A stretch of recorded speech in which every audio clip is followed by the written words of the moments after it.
Tandem Nomads, episode 83. And our first question out of our mouth was, what do you know about military spouses? And we would just get these looks like, oh my gosh, I don't know how to answer this question, which was really enlightening. So it showed us that there's a lot of work to be done just in the awareness of the talent and the credentials and the opportunity for the spouse community to help corporations thrive and grow. Welcome to Tandem Nomads, the podcast show designed to help expat partners turn their dual career challenges into a successful portable business and thrive in their global nomadic life. To download your free guidebook on the 6 steps to build a successful portable business, go to tandemnomads.com.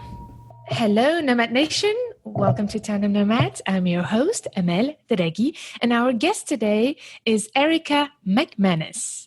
Erica, are you ready for the ride?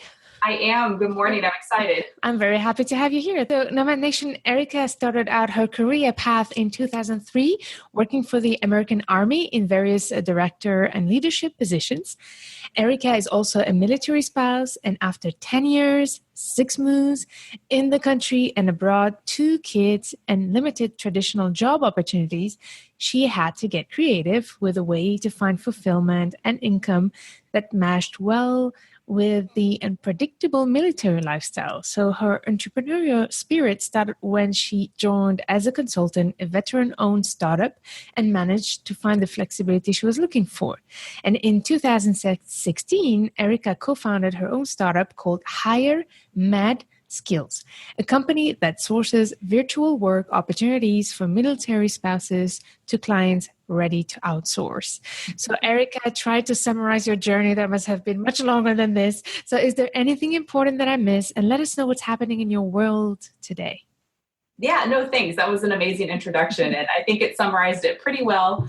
The experience of being a military spouse, I have worked everything from being a coffee barista because I couldn't get a job at our first duty station to traditional jobs, like you mentioned, working for the Army as a civilian, to flipping furniture just because that was the only thing I could do. So have definitely run that, experience of trying to find what I can do just to keep myself busy, have fulfillment, and also bring in some income moving every 2 to 3 years.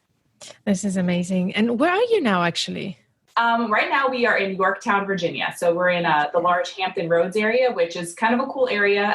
It represents every branch of the U.S. military in kind of this one little area of the United States. All right. And do you think you'll be moving again soon? Yep, next summer. We already know it.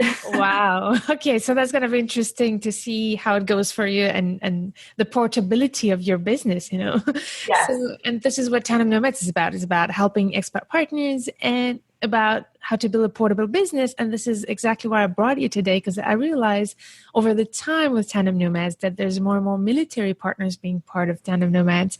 And I realized that the issue is exactly the same. Is this, like you said very well, unpredictable lifestyle and that does not allow a traditional job. So we're in the same thing here. Yeah, for sure. It's funny when you reached out and I saw your name, when we were first talking about Mad Skills, like the word nomad was kind of in our word cloud. We're because that describes really what we do. And we've written some kind of tongue-in-cheek blogs about spouses were trying nomadic work lifestyles before it became really a nationwide trend or opportunity. So the correlation there is definitely cool. And there's definitely a lot that we can share between the communities about the struggles and the successes along the way. Definitely, yeah. There's one element I think that you have experienced is also one thing that I have to explain to the listeners, Nomad Nation, is that the reason why being a military spouse in the U.S. is particularly challenging is because it's a federal state. And each state has different regulations, for example, in terms of licenses and things like that. So a teacher who teaches in Florida is not necessarily allowed to teach in Wisconsin. So that's a big issue that the state has in terms of how to align all the regulations of each state. And even as a business, it's a problem. Even lawyers cannot be lawyers in every state. So that's one thing that I wanted to share, that the challenge is the same, even if it's the same country. Because my first thought was yeah, okay, you have to move, but But it's not the same. It's the same country, but no, the challenges are the same because of regulations. And this is what happens when you move abroad. The regulations are obviously not the same. Right. But how about the cultural aspect also? I'm pretty sure that culturally from a state to another is different. And you've moved to Germany at some point. So I wanted to hear your feedback about that. How did you experience that aspect from a state to another and also going to Germany? Sure. So the experience with the state-to-state regulations is definitely a challenge for people who have like a credential certified profession. So like mental health professionals, like you mentioned, lawyers, teachers. There is a great organization called MSJDN. I don't know if you've heard of them, but they are a military spouse organization of lawyers and law professionals who have banded together and have made incredible strides in the past several years in getting states to recognize that movement of law degrees. So that's still an ongoing process. And I don't want to quote how many states they've made out of the 50, but they're doing some really good work, and it'd be interesting to maybe have them on and share that journey at some point. But so there are organizations, advocating for the military spouse community in those state-to-state regulations. There's another great organization out there helping mental health professionals do that with their certification. So that is definitely a challenge. That's kind of like one side of the story. The other side of the story is a lot of employers just they know spouses are going to be moving. So it's like that automatic barrier. And we have these very in-depth conversations and, support groups about things that people say or ask you when you're being interviewed that kind of are on the edge of being illegal because, I'm there because I have a skill set that you need to hire, not because you need to be worried about what my lifestyle is when I'm not at work. So that's always an interesting experience. And then the cultural part to me is like the huge bonus of being a military spouse. We have moved to date 9 times in the past 15 years. And 3 of those were overseas. We've been to the West Coast. We've spent time in the Southeast United States. And I really tell people, soak up the culture where you are, like from the food to the people to the traditions. Right now we're on the East Coast, on the water, and, learning about oyster farming and crabbing. Like, it's just really exciting. So, I mean, that's really kind of a side shoot of career and challenges, but the cultural experiences are really great. I will say being a spouse and moving to another country adds a whole new level of stress and struggle when you have a career, because it's no longer just state-to-state regulations. There's actually something called the SOFA agreement. It regulates what service members and their families can do in different countries. And sometimes it's just, you can't even have a job. And that's really frustrating. Yeah, definitely. And there's the language issue also, I guess, that comes in on top of it. So I think I liked what you said. Embrace it, embrace that challenge, because it is an interesting thing. And I think the more we challenge ourselves, the more we get used to it. Although it's not always true. It always stays a move is a move. So no matter how many times you do it, it's still a hustle. But that was really interesting. And you know what? You shared some resources about organizations. We'll put them on the link of this episode. Yeah. Like you said, the MSGDN, is that right? Yes, so that's a Military Spouse Judicial Network. Okay. And they're the ones that provide the assistance for lawyers that are moving. And then I'll get you the information. Dr. Ingrid Yee is the one who runs the mental health professional organization for spouses. So yeah, I'll get you, I think there's probably 3 that I would kind of recommend, and we can share those. So I'm going to put in this episode, I don't know if you heard about this initiative that was launched under Obama called Military Joint Forces. Yes. Yep. And it's a shame, it seems, because I did some research before the episode, it seems like it's been shut down and with the new administration. But I was really proud to see that the previous president had mentioned this issue for the military spouses. And I have the video where Obama talks about it. So it's going to be interesting. I'll also add it in this episode. So a lot of resources and also interesting content around this issue, which I'm happy that more and more people are talking about. We need to get the word out there of all this huge sacrifice that a lot of women mainly are doing to be able to help their partners grow their careers and also support their nation. So this is really important. Yeah. So now that we touch upon this important topic, I would love to go back to what you've done as a business owner, and how did you actually start Mad Skills? How did that idea start? Yeah, so I kind of took a big pivot at the 10-year mark. I was struggling to be a government employee because they're like, that's an easy opportunity for spouses. No matter where you move, there's these types of positions because they're government based. And that struggle is a whole nother struggle. It's not easy. It's never easy to get those positions. They are government staff positions. So then we had moved 3 times in a 3-year time span. I had 2 kids and I kind of gave up. I was like, forget it. I'm never going to have a career. This is never going to work. So kind of just like let my guard down and just focused on where we were and what our family was doing at that time. And about 3 months later, a friend of a friend, he had just gotten out. He was a dust-off Black Hawk pilot for the Army and had gotten his MBA, moved to Silicon Valley and wanted to do the startup thing. And he needed somebody to help him run the community side. So I was like, you know what? I'm not doing anything. Let's give it a try. And for 5 years, I helped kind of build that community and build that company and those products and loved it. Like once I stepped into that entrepreneurial space, I was like, this is where I belong. And it's scary because I didn't have formal education. I had no experience, but I knew I loved it. And I knew it was my passion and my drive. So over the course of that 5 years, I was able to take that experience and bring on some clients on retainer, like just as consulting on whether it was building teams of military spouses to get a product to market or just talking about the military community to these companies. And I had one client, and at some point he said, military spouses are a force to be reckoned with. More should know about you all. And I was like, bingo. I was like, you're right. They should. And there's a lot of great support organizations for military spouses out there, but not privately owned and not able to move and pivot and be nimble in how they're growing and what they're addressing. So that idea just kind of came to mind. I sat on it for a while, asked my husband first. I was like, I have this crazy idea. It's going to change what I do, change our lifestyle. And he was like, yeah, go for it. Like, just do it. So I called who is now my business partner, Liza. And again, I was like, I just have this crazy idea. Can you listen? Like, just let me know what you think. And by the time we were done with that 30-minute call, she was like, nope, let's do this. Let's do this. So the very next day we started on branding. We came up with the name, and that's kind of where Mad Skills has evolved from since then. So until that point, it was just kind of a concept. So what we decided was to call the company Mad Skills, and our initial purpose was to make a one-stop shop for military spouses to know where they could find remote work. That was our passion, and that was our focus. Wow. And over the past year, that has evolved into these two really cool paths that we're able to deliver. One is direct hire. So somebody can come to our website, subscribe, and post a position. And the only people who right now have access to apply to those positions are our military spouse talent community. And then we also have a virtual staffing model. So we're able to work with clients and provide this remote working team and manage that relationship that's completely fueled by military spouses.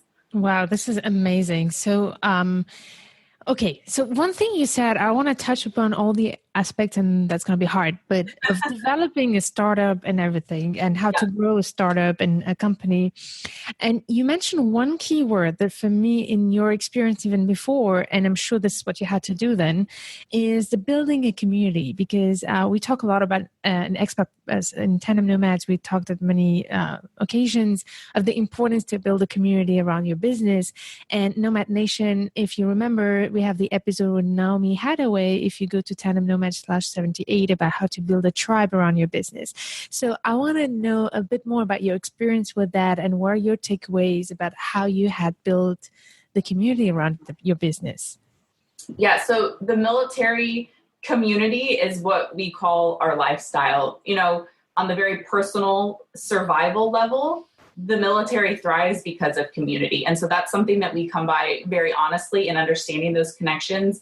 I think practices like taking a neighbor banana bread when they move in or asking if you can watch their kids, even though you're a stranger while they're unpacking, that is not something uncommon. And I think kind of the outside world, we'll say outside of the military bubble, like those aren't things that neighbors really do or how people communicate.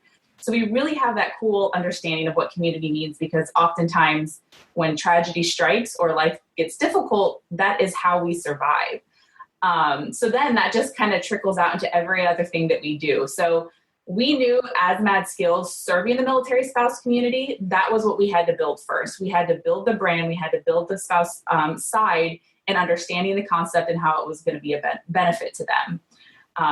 And so we've done that over the past year. And I have to say, we have a highly engaged community. We have people supporting us, people cheering us all along the way, and spouses are really interactive. we're kind of supply and demand though, because we have to have clients to hire our spouses, but we have to have spouses to feed to our clients. So the client side of and that community is building slower. That's just, any business, it's going to build slower when the actual business it needs to come in. But we're being able to show our clients the community that we do have here, and then they become a part of that once they become a client. So it's a really cool opportunity to bring that all together. That's interesting, actually, because that's the challenge of a lot of startups is like yours, who depend, like you said, on the supply and the demand, and you match them on your platform. The question is, where do you start? That's the chicken and egg story. So any tips about that? How did you make that happen? Yeah, I think you really have to have that conscious conversation. It has to be a strategy point. And we had people ask, like, why are you building this spouse community before you have jobs for them? And we just knew by the nature of the military community, that's what we had to do first. We had to found our concept and found kind of that trust in the community before it would even make sense to bring in clients. So we really spent a good month before we ever opened up our employer portal or our revenue models to selling the concept to the military spouse community. And we just did that through being authentic and natural because we were the community. It's that customer development standpoint of startup. We knew our customer on that side of the story because that's who we were. So we were able to really reach out, provide content. We were really content heavy at the beginning, just showing that we belonged in the space, that we understood what we were talking about and the need that we were filling there. Yeah, so that's really good. I just want to highlight on this because this is a debate that, so in Tandem Nomads, we have a platform for startups. So Nomad Nation, if you're interested, make sure to reach out to me if you have a startup. It's a monthly mastermind group. We meet every month to chat about startups issues and marketing development topics. And one of the topics was exactly that. And what I liked about what you said was that you focused first on the expat spouses. Sorry, it's misleading, you see, on the Tandem Nomad, on the military spouse. So and I think that was a smart move because they're the ones who are generating the actual quote unquote content that you need to sell to those who are actually bringing the jobs. Yep. So I think that was really smart. So think about it, Nomad Nation. If you have this issue where you're building a platform that depends on two audiences, the supplier and the demand, make sure to focus on one audience first and grow that base before you start reaching the other one. And I love that you spend that time on it. Is there any practical tips and that you implemented to build that loyalty with the military spouses and get them on board with you? Yeah, I think that's a very deep conversation, right? You have to know your audience and you have to know how to connect. And oftentimes it's natural. We were a part of that community. So I think that was a little bit easier of a strategy point for us. But there are companies out there who launch things who, they know the need needs to be filled, but they know nothing about the community. I would say the biggest thing that we were encouraged to do, which was a concept I really didn't understand or know, sounds simple. It's customer development. And so what that broke down to was us asking questions. And we did that on both sides of the story. So we talked to spouses, what are the top 5 pain points? We just asked questions and we took a whole month before we launched anything to dive into this. And the more interesting part, because we kind of knew the spouse side, right? Like we were that customer. We kind of understood that story. The more interesting side of that customer development experience was we took a trip out to Silicon Valley and talked to really big tech firms who were totally removed from the military community. And our first question out of our mouth was, what do you know about military spouses? And we would just get these looks like, oh my gosh, I don't know how to answer this question, which was really enlightening because people either had very stereotypical 50s housewife ideals of what spouses do, or that spouses don't work and they don't want to work and they just, hang out and live off of what their spouse is doing. All the way to people like, I don't think I've ever met a military spouse. So it showed us that there's a lot of work to be done just in the awareness of the talent and the credentials and the opportunity for the spouse community to help corporations thrive and grow. So definitely customer development, ask questions. And it can be even as specific as, a very outlined strategy on, all right, what are these 10 questions we need to know from both sides of our story to be able to create this product or actually make this work? Yeah, I absolutely love that you reached out to people and asked them that question, what do you actually know about it? I also loved something very important you said, and I keep insisting a lot, when you start a business, first make your research and find out what are the top pain points. And this is a keyword, another keyword after community, pain points. You need to know the pain points when you start a business, because that's going to be the keywords of your business to generate the traffic and the interest. So to reach out to those spouses and ask those pain points, did you like partner with platforms of military spouses? How did you, get like in relationship with each of them to ask them those questions? Or do you have like a platform that's easy for you to reach? What are your go-to places? Yeah, so initially it was just, our connections. I've been a spouse for 15 years, so I know and knew spouses across the globe at that point. It's really cool how your little map of networking spreads out the longer, because you move and you make new friends and then they move. So just those natural conversations, being a part of, support groups, Facebook groups that are focused on military spouse careers, and being very, sometimes just observing and watching those conversations and seeing the way people are reacting, the way people post questions. But then we did, and that was a part of our kind of initial branding, was we partnered with organizations that we believe were in the space and that were assisting. But then how could we fill those gaps? And for us, that gap was the focus on remote work and bringing in people and clients that these other people aren't focused on because they're just not in what their company mission is. So that's definitely important to be able to kind of see that and piece that all together. That's fascinating. Such a great job. So could you tell us a bit more about how Hire Mad Skills works? What's the business model and how did it evolve over time? Sure. So like we said, it's the supply and demand concept. So the side of the spouse community is free, and all a spouse has to do is come to our website, which is hiremadskills.com, and create their free profile. And so we've created that, and we're still kind of in the MVP version of that, just hitting our 1-year anniversary this month, actually. They create their profile, and we've added in kind of a neat opportunity to explain why being a spouse has given you your mad skills, as well as just the traditional, information that you would share with somebody as an applicant or a candidate for a job. The other side is our employer portal. And so I kind of mentioned our 2 revenue models, but the first one we call direct hire, and it's very self-driven for an employer or an entrepreneur who just wants to hire maybe one person or something project-based. And they would just come to the site, go through our sign-up process, and then post a position. And once they posted a position, that person can go back in and see everybody who's applied. You can filter and rank people if you've interviewed them. So kind of hands off on our end, and gives that entrepreneur or business the opportunity to just use it as another talent pool.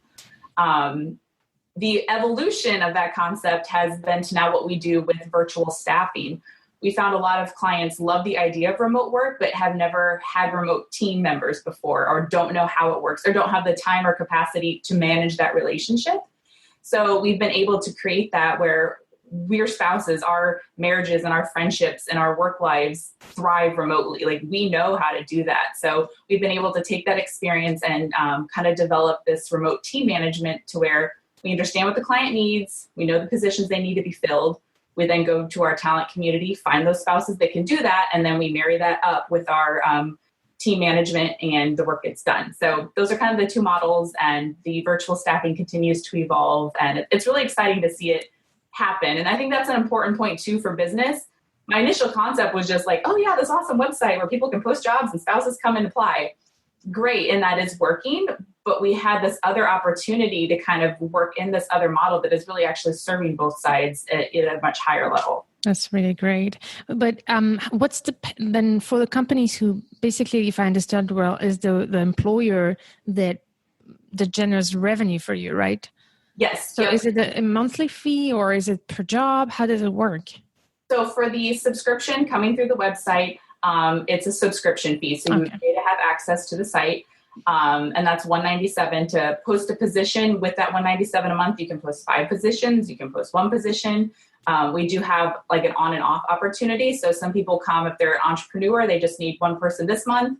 They post the position, hire the person, maybe come back in 6 months for somebody else. Or we have companies that just continually will leave up an opportunity and, feed the clients or candidates as they come in. Our virtual staffing model kind of functions like you would a traditional staffing model, although everything we do is virtual, and that we have different tiers. So depending on the work you need, it falls in a specific tier, and then it's at a billable hourly rate. Wow, fascinating. I'm I'm really thankful that you share all of these details with us, because it's really important, I think, for all of other, tandem nomads who want to build a business to understand how it works, and, building that community, figuring out the needs and the problems, the pain points, and then the business model are the three really important elements. But I guess there's also the have you get any financing to start your platform, or did you self-finance it? How did that work? So we have not taken any financing or any investment to date. We did what we call bootstrap. We decided when we founded the company that as founders, we would put in a certain amount of money every month just to cover operating costs and get us off the ground. Liza and I both had full-time jobs, full-time remote jobs when we started this. I worked until May, and now Mad Skills is my only job. So we made that commitment at the beginning to bootstrap and put the money in. We were able to stop doing that about last February because we were bringing in enough revenue to start to cover that, which was a really great first milestone. All right, 9 months in, we're able to just cover our costs and not have to put the money in. And then slowly that's continued to now, this month, we're actually cutting ourselves our first paycheck at 1 year from our own company. So it's small. Don't get too excited, but it's good. Oh, of course you get excited. It does not matter how big it is. It means that the proof of concept is working, and that's what we have to focus on, and celebrating every milestone. I always insist on that. It's important to not try to sell ourselves short, because every single milestone counts. And the fact that now you started doing it on the side of your job, you invested yourself, and now you're able to actually fully work on it and get paid for it. So this is amazing. So you can be very excited. I can celebrate. So the Medium Ray said, can you tell us how many spouses and businesses you have so far on the platform? So on the spouse talent side, we have right over 2,000 spouse profiles. And that's exciting to us because it's really been organic in the past year. We haven't put a lot of money into marketing campaigns or, Facebook ads to target spouses. So we feel that's really good to have 2,000 on a platform.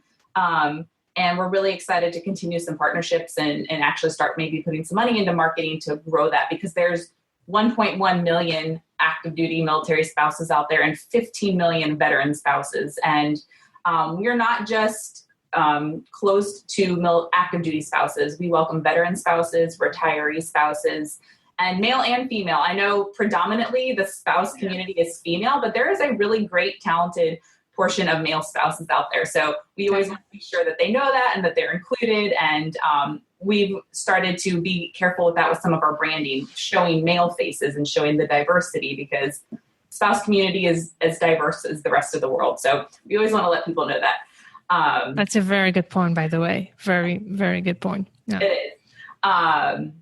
So that's where we are with that. Fantastic. And on the business side, then, do you?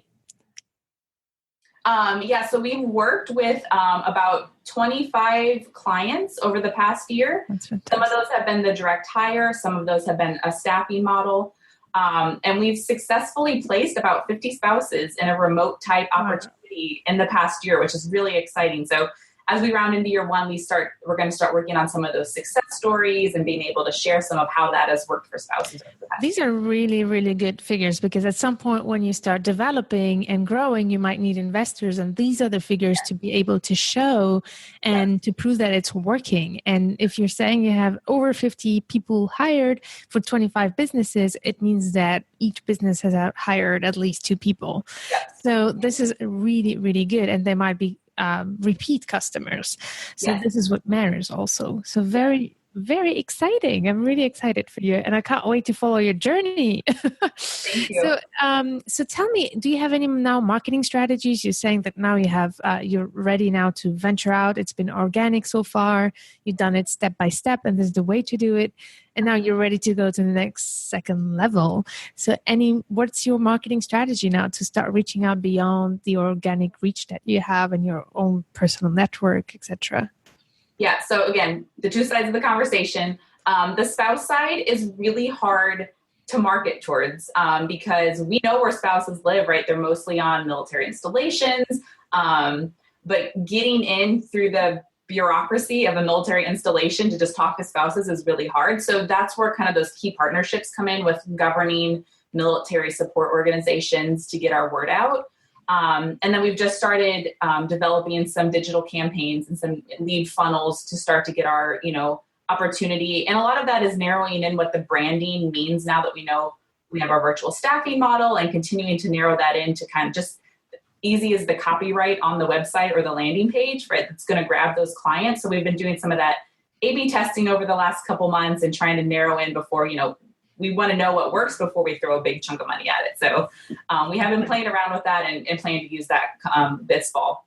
Wonderful. So if you allow me, I want to summarize a little bit all the amazing takeaways we have here. Yes. So Nomad Nation, if you have a business, you have the roadmap here with Hire Mad Skills. Because first of all, you focus on a niche. I think that's the first step to build a portable business and a successful one, in any business, in any case. So focus on that niche and stick to it. Build the community around it and start with your own network, and then it will naturally grow and organically grow. And then make sure to know exactly what are the pain points of each of your stakeholders and your clients. And that will help you market yourself and express what problem you're solving best with the keywords that the people are expressing their problem with. So this is really important.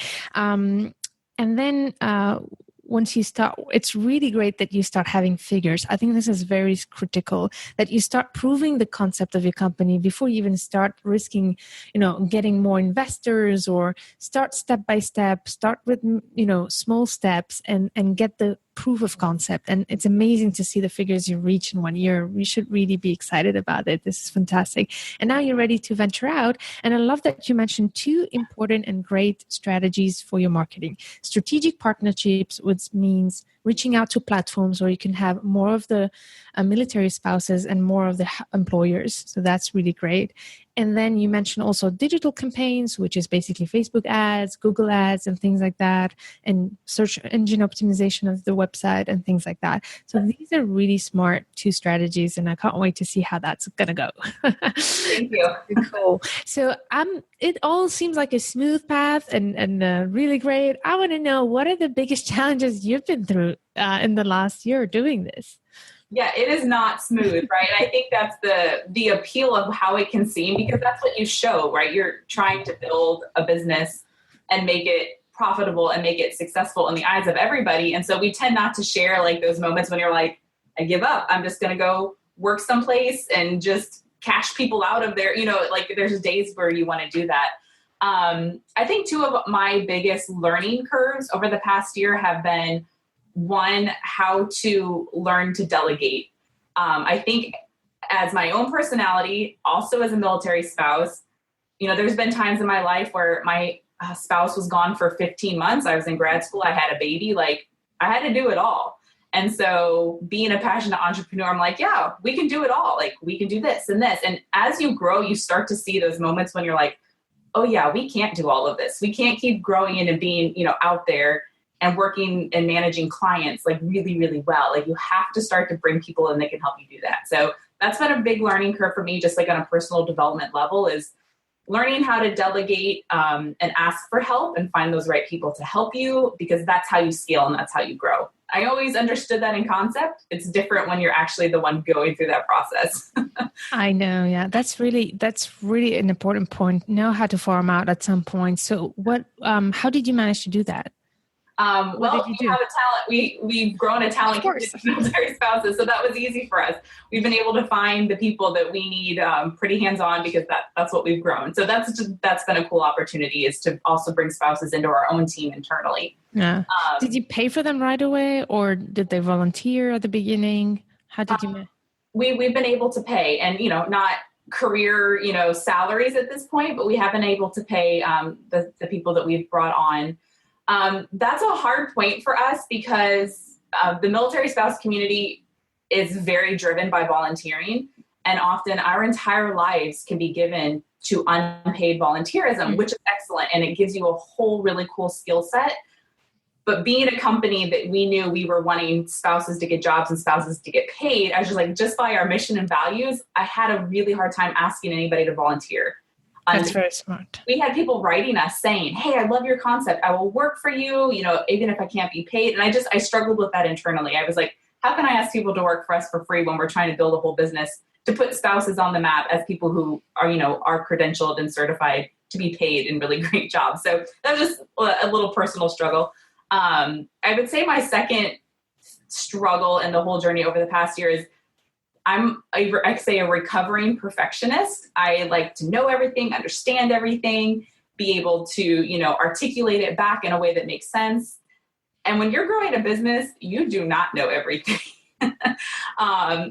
When you start to get into some of the laws and legalities of incorporating a business, especially as a military spouse, I always laugh that was probably the hardest thing was just to get a bank to give us a bank account, because we were incorporated in one state. We both, as co-founders, lived in separate states. Our home of records were separate states. And the bank's like, where do you guys live and what are you doing? And I'm like, I promise this is all legit and legal. We just have crazy lifestyles and we just need a business bank account. So asking questions and not giving up when those barriers come, because they will come. And as we continue to build, we run into these things where like, nobody's ever tried this before as a military spouse community. Like, how do we figure this out? And that really came into play with starting to be a staffing agency and needing to onboard employees. Well, that's great. But now we're going to be onboarding employees from 50 different states. And as you mentioned, all of those states have different laws and compliance regulations. So just learn to ask questions and to not give up when you don't know something. Don't give up and ask questions. So such good. I know that it seems very basic, but it is the way to do it, because there are no one solution to this issue of being a nomad business. Nope. So, and our world is not yet fit for it. And I keep repeating it. You've got to find your own solutions, and you've got to have that stamina to keep asking questions, reaching out to people and finding your solution and building your own.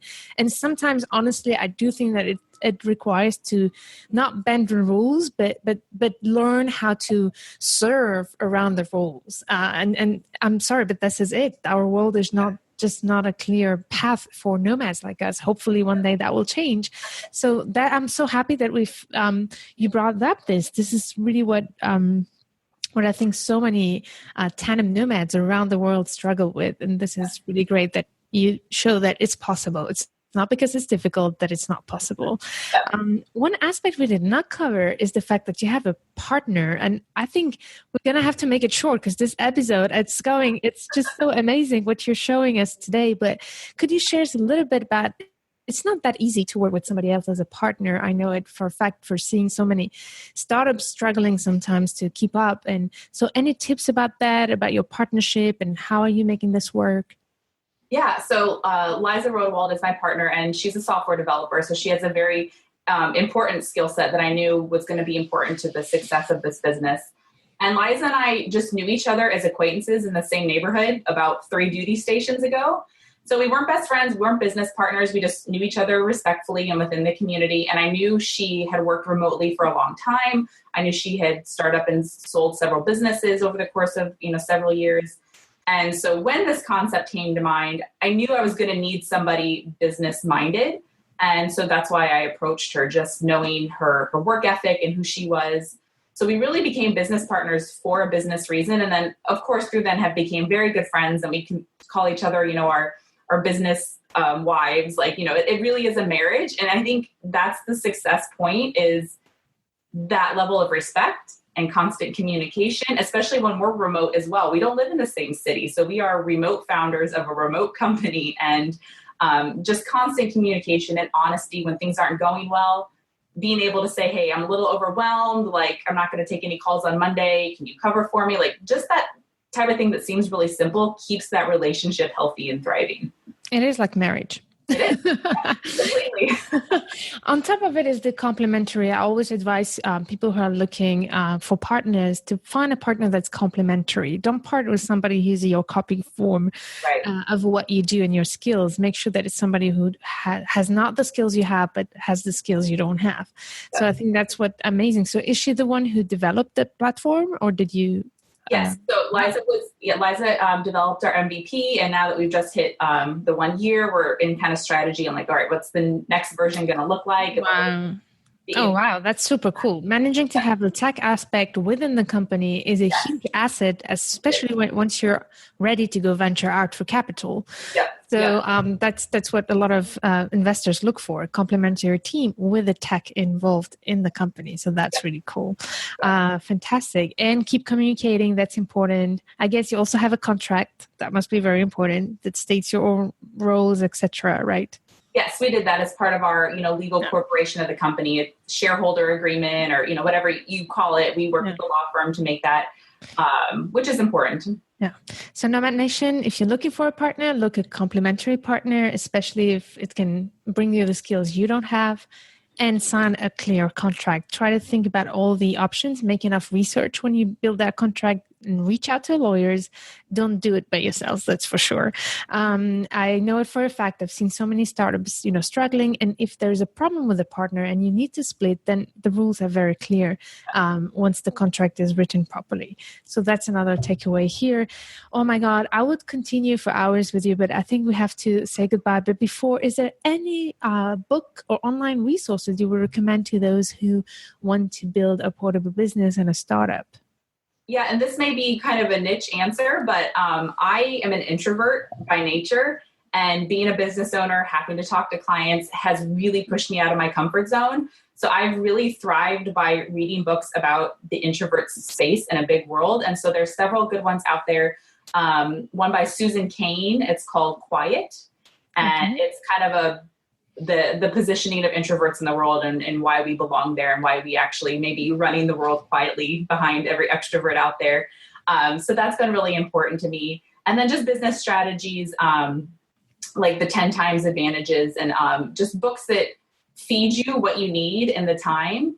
And I would say the last one that's made a big difference to me is The Miracle Morning. Oh, yeah. Heard of that? Oh, my God. I'm a morning person. I am a night owl, but having children and running a business and just our lifestyle, I can't stay up till 2 a.m. and sleep till 10.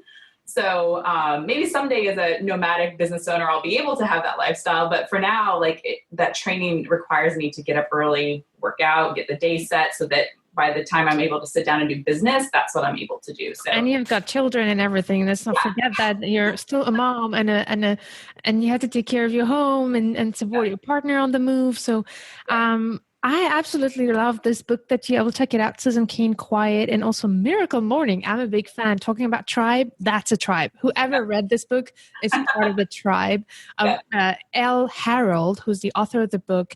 And I'm not going to I cannot talk more about it today. It's just, if I start, I won't stop. But check that book, The Miracle Morning. They also have an amazing Facebook group. So I'm glad that we're part of this tribe together. Enrica. Thank you so much. So, like you said, I think we could keep talking for a while. So thank you for the time. Yeah, it's been really great. Thank you so much. And before we say goodbye, just could you let us know if we have any military spouses here listening who are interested in joining Mad Skills, Hire Mad Skills? What should they do? Yep. So you can find us at hiremadskills.com. And we also have a really great interactive Facebook page. Like I mentioned, we do monthly masterclasses where we bring content Facebook Live. So you don't have to be on a webinar. You don't have to schedule it. You just jump on and join us. And that is facebook.com/hiremadskills. Fantastic. And Nomad Nation, check out the show note page, the website of this episode, where you'll find all the amazing resources that Erica just shared with us. Thanks again, Erica. Thank you so much. Bye. Nomad Nation, I hope that you enjoyed the great insights of our guest today. If you did, please make sure to share it with your friends. See you at the next episode, and stay tuned to turn your challenges into great opportunities.